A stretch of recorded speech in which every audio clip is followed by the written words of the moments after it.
哇！現金分享有新嘅資訊公布啦！大家好，我係黃德華添 Sir。咁啊，最近咧公布呢個嘅2025年嘅現金分享咧，就有新嘅動態啦。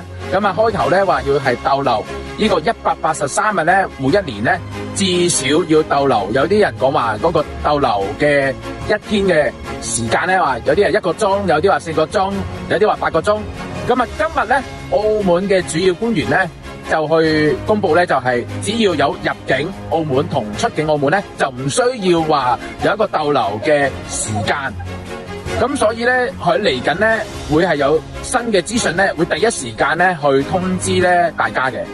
咁啊都講到啦，呢個嘅現金分享咧係我哋嘅澳門居民嘅重要嘅惠民措施啦，係可以增加我哋嘅澳門居民嘅歸屬感啦，同埋呢個嘅幸福感嘅。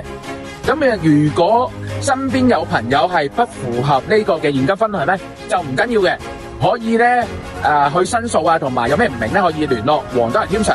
咁黃德華添 Sir 咧會幫你去解答啦，同埋去研究下邊種類型咧係適合你咧去做一個嘅申訴嘅。